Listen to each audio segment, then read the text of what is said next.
ხალხმა რომ დაიწყო შესწავლა გეომეტრიული ფიგურების, ერთ-ერთი ყველაზე მნიშვნელოვანი გეომეტრიული ფიგურა რაც აღმოაჩინეს, ეს იყო წრე. აღმოაჩინეს რა ხალხი ყოველთვის ხედავდნენ წრის მაგვარ ფიგურებს, ან უпростоეთ წრიულ ფიგურებს, მაგალითად მთვარეს ან ბორბალს ან რა ვიცი, ვაშლს. მაგრამ იმას გულისხმობ რომ ძალიან საჭირო ადგილას სულ ყოველთვის ჩნდებოდა ხოლმე წრე. და ამიტომ დაიწყეს წრის თვისებების გამოკვლევა. საერთოდ რა არის წრე, რას წარმოადგენს? ჩემი მცდელობა არის ეს წრის დახატვის. ესე იგი, მოდი ჩვენ შევხედოთ ამ ვიდეოში თუ რა არის წრე. პირველ რიგში, როგორ შეგვიძლია განმარტოთ ესე კარგად და მოხერხებულად წრე? ერთი ძალიან კარგი განმარტება არის ასეთი, რომ წრე არის არჩეული წერტილიდან გარკვეული ფიქსირებული მანძილით თანაბრად დაშორებული წერტილების ერთობლიობა. ანუ პრინციპში გარკვეული ფიქსირებული მანძილი ზედმეტი იყო. ანუ არჩეული წერტილიდან თანაბრად დაშორებული წერტილების ერთობლიობა. ანუ აი ნახეთ, თითოეული წერტილი, რაც აი ამ წირზე მდებარეობს, არის აი ამ ცენტრალური წერტილიდან თანაბარი მანძილით დაშორებული. ეს ოღონდ ორ განზომილებაში არის საუბარი. სამ განზომილებაში უკვე სფერო იქნებოდა მაგალითად. და ერთ განზომილებაში ანუ რაღაც მაგალითად ესეთ ხაზზე რო ავიღოთ, უბრალოდ იქნებოდა ორი წერტილი, ხო? მაგრამ ახლა საუბარი გვაქვს ორ განზომილებაში წრეზე. წრე წირზე, ზუსტად ამ შემთხვევაში წრე წირი უფრო გამოდის ეს იმიტომ რომ აი ამ წირზე ვსაუბრობ და არა მთლიანად აი ამ დაშტრიხულ ნაწილზე. ანუ უფრო ვსაუბრობ აი ამ წირზე, მწვანე ნახაზზე. კარგი, კი ბატონო, საინტერესოა, მაშინ რა არის ეს მანძილი, საერთოდ რას წარმოადგენს, ვინაა? ამ მანძილს დაერქვა რადიუსი, აღინიშნება ხოლმე ძალიან ხშირად ერით. ერი არის წრის რადიუსი. და პრაქტიკულად მთლიანად განსაზღვრავს იმას თუ რა არის და როგორი არის და ვინ არის წრე. ну ცხადია ერთი რადიუსი არ აქვს, ნებისმიერი აი ეს ნებისმიერი შეერთება ცენტრისა რომელიმე წერტილთან არის რადიუსი. ანუ ეს არის წრის მთავარი განსაზღვრელი მახასიათებელი. წრის რადიუსი გეუბნება წრეზე პრაქტიკულად ყველაფერს. ეხლა გარდა ასეთი ხაზისა შეგიძლია გავავლო ხაზი, რომელიც აერთებს ორ წერტილს ერთმანეთთან ცენტრის გავლით. ისა სხვა ფერს ავიღებ. ასეთ ხაზს, რომელიც ცენტრზე გადის, ცენტრს თავის ფერს მივცემ, ეს იყოს რაღაც ცენტრი. და ორ წერტილს წრეწირის ორ სხვადასხვა წერტილს აერთებს ერთმანეთთან, ეწოდება თავისი სახელი, დ-ი, ანუ d-ი აღნიშნოთ და არის დიამეტრი. ესე იგი, წრეს გააჩნია რადიუსი, ანუ პრაქტიკულად ის მანძილი, რა მანძილითაც ყველა წერტილი დაშორებული არის ცენტრიდან, წრეწირის უბრალოდ და გააჩნია დიამეტრი. გარდა ამისა, კიდევ არის ასეთი რამ, აი ამ მწვანე რკალს კი არა და პრინციპში შეკრული წირი არის. აი ამ მწვანე წრეწირს აქვს თავისი სიგრძე, ხო? რაღაცა მანძილია, რეალურად რომ გაიარო, თავისი სიგრძე ექნება. აი ამ მანძილს, აი ამ სიდიდეს, ამ სიგრძეს, აი ამ წრეწირის სიგრძეს ეწოდება პერიმეტრი. ანუ ეს არის გარშემოწირულობა, შეგვიძლია ესე ვთქვათ, მაგრამ მაინც პერიმეტრი უფრო კარგად აღწერს ამას, იმიტომ რომ სხვა ფიგურებს მაგალითად აი რომ ავიღოთ კვადრატი, ამასაც აქვს თავისი პერიმეტრი, ხო? და ბარემ წრეწირსაც რატომ უნდა მიანიჭო განსაკუთრებული სიტყვა? აქვს პერიმეტრი. ესე იგი ეს არის პერიმეტრი. პერიმეტრი მნიშვნელობა არ აქვს, ვთქვათ, p-ი აღნიშნოთ, ესე იგი დავწერ ახაც, მოდი სხვა ფერით ვიზამ. p არის პერიმეტრი. ეხლა საინტერესოა, რამე დამოკიდებულებები ხომ არ არსებობს რადიუსს, დიამეტრსა და პერიმეტრს შორის. ну პირველ რიგში რაც ძალიან მარტივად ჩანს, თუ დაუკვირდებით, დიამეტრი არის ორჯერ რადიუსი, იმიტომ რომ ნახეთ, დიამეტრი არის ცენტრიდან რაღაც წერტილამდე და ცენტრიდან რაღაც წერტილამდე ორი სხვადასხვა რადიუსის ერთობლიობასავით, იმიტომ რომ რეალურად დიამეტრი წრეწირის ორ სხვადასხვა წერტილს ცენტრის გავლით აერთებს ერთმანეთთან. ესე იგი დიამეტრი, მოდი დავწეროთ, დიამეტრი, ანუ d არის იგივე რაც ორი გამრავლებული რადიუსზე, ანუ ორჯერ რადიუსი. კარგი. ეხლა ეს გასაგებია, კი ბატონო, მაგრამ ამას გარდა კიდევ ხომ არ შეიძლება რამე საინტერესო თვისება იყოს, რომელიც აქვს წრეს, ანუ საინტერესო დამოკიდებულება მის აღმწერ სიდიდეებს შორის. ამაზე გაცილებით საინტერესო რამ არის მისი დიამეტრის დამოკიდებულება, გინდ რადიუსის, გინდ დიამეტრის, მაგრამ უფრო დიამეტრს მიაქციას თავიდან ყურადღება, დიამეტრის დამოკიდებულება პერიმეტრთან. ანუ როგორ დამოკიდებულებაში არის წრეწირის პერიმეტრი და დიამეტრი ერთმანეთთან. აი მაგალითისთვის წარმოვიდგინოთ, რომ რაღაც იყო დრო აიღეს რაღაცა წრეწირი, თქვათ, ეხლა ვცდი რომ დავხაზო წრეწირი და იმედია ცოტა მივამსგავსებ. აი, წარმოვიდგინეთ, რომ ეს არ აქვს, მოიცან, ხელა ხავცდი. ასე კიდევ უკეთესია. კაი. თქვათ, აიღეს რაღაცა წრეწირი და აიღეს, შედარებით ისეთი არც ისე მაგარი სახაზავი და გაზომეს.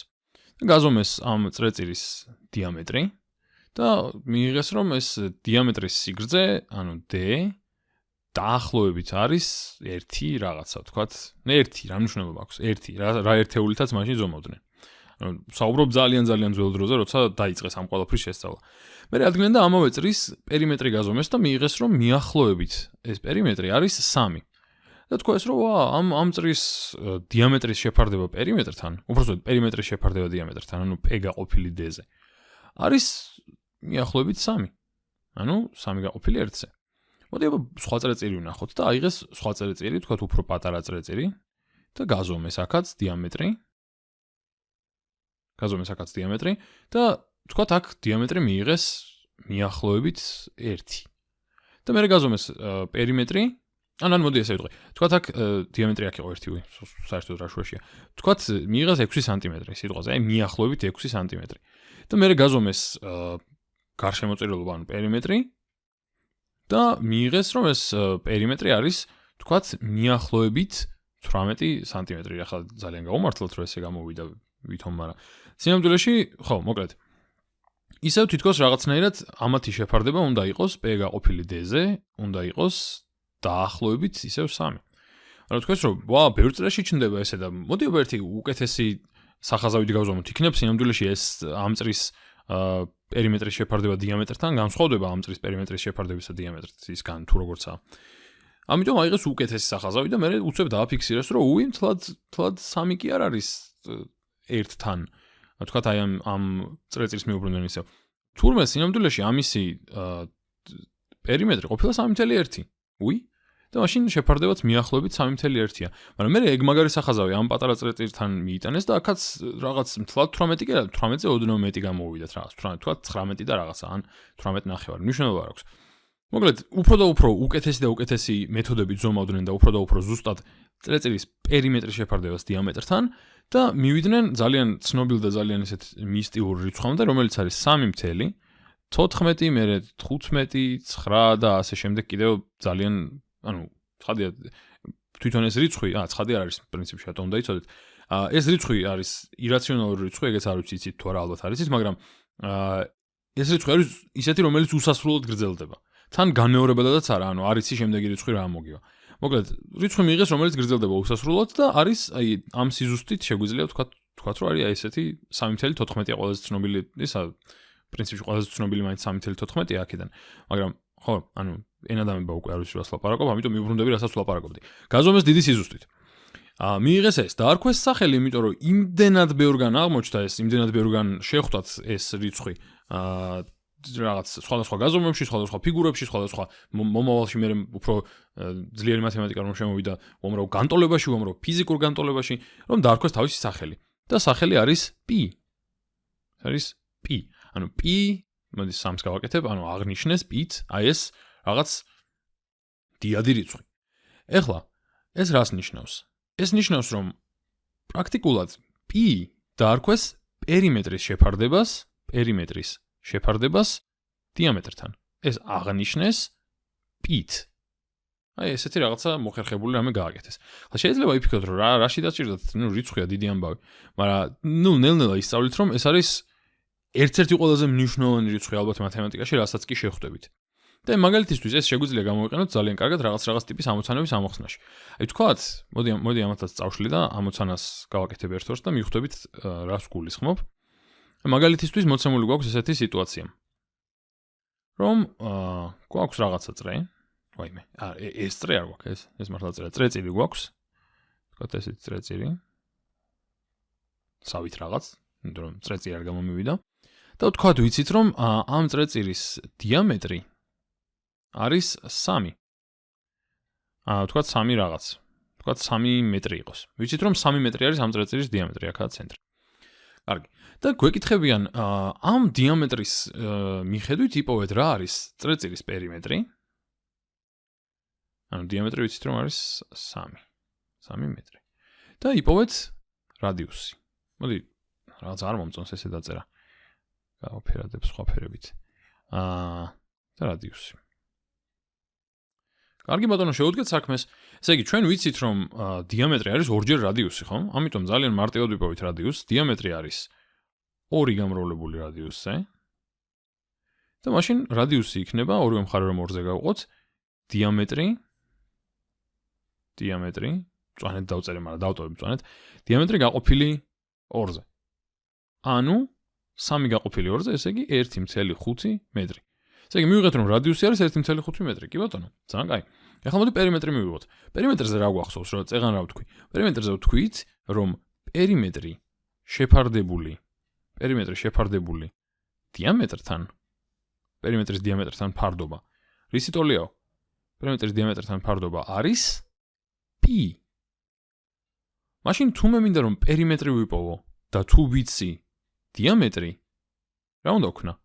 ორივე მხარე უნდა გავამრავლო აქ დიამეტრზე და მორჩა, პერიმეტრი ნაპოვნია. ანუ პრაქტიკულად პერიმეტრი ტოლი გამოდის π გამრავლებული დიამეტრზე. ანუ ტოლი გამოდის, რამდენი ფერის ცვლა მიწევს? ტოლი გამოდის რამდენის? მოდი აღარ შევცვლი ფერს. ტოლი გამოდის 3π-ის, იმიტომ რომ დიამეტრი არის 3. ან შეგვეძლოს მეორენაირადაც გაგვეკეთებინა, მაგალითად, უბრალოდ შეიძლება და ესეთი ამოცანაც ყოფილიყო, რომ თქვათ არ გვცოდნოდა დიამეტრი და გვცოდნოდა მარტო რადიუსი. და თქვათ გვცოდნოდა რომ ამ წრის რადიუსი არის, ახლა მოდი ვითომ სხვა წრია ეს დავივიწყოთ. თქვათ ამ წრის რადიუსი არის რაღაცა 12 და იპოვეთ პერიმეტრი. მაშინ როგორ მოვიქცეოდით? დიამეტრის გარდა ეს შეგვიძლია გამოვსახოთ მეორე ფორმულით, რომელიც სხვადასხვა უფრო ხშირია, იმიტომ რომ რადიუსი უფრო მნიშვნელოვანი რაღაცა არის წრეში, როგორც წესი, უფრო ხშირად გვხვდება. პერიმეტრი არის ტოლი π გამრავლებული დიამეტრზე, მაგრამ დიამეტრი რა არის? დიამეტრი არის ორჯერ რადიუსი, ხო? ესე იგი, π გამრავლებული 2r-ზე. ამიტომ 2πr-ის ტოლია, ანუ ესე უფრო მიჩვეული ვართ ყველა წერას, რომ პერიმეტრი ტოლი არის 2πr-ის.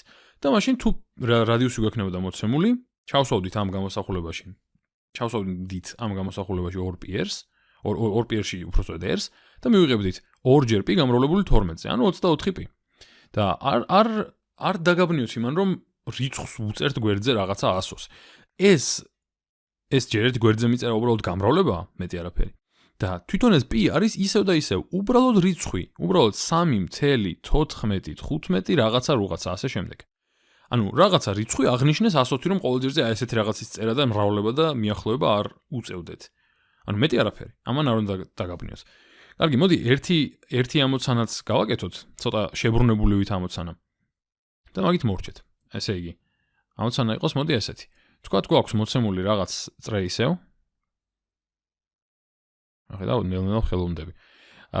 და ცნობილია რომ ამ წრის პერიმეტრი არის, თქვათ, მაგალითად 10 მეტრი. და გვეუბნებიან იპოვეთ რა არის ამ წრის დიამეტრია. იპოვეთ დიამეტრი. ანუ პრაქტიკულად გვეკითხებიან d-რის ტოლიო.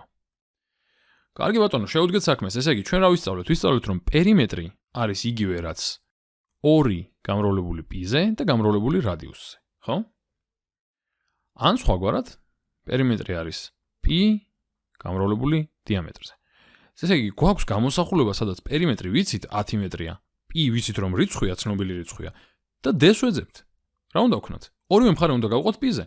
ორივე მხარეს თუ გავყოთ π-ზე, მაშინ დაგვრჩება რომ d ტოლია პერიმეტრი შეფარდებული π-სთან, ანუ ტოლია 10 გაყოფილი π-ზე მეტრი. სადი ესეც არის რაღაც რიცხვი, იმიტომ რომ 10 და π ორივე რიცხვებია. ესე იგი, ესე მარტივად შეგვიძლია მივიღოთ, რომ დიამეტრი არის 10 გაყოფილი π-ზე.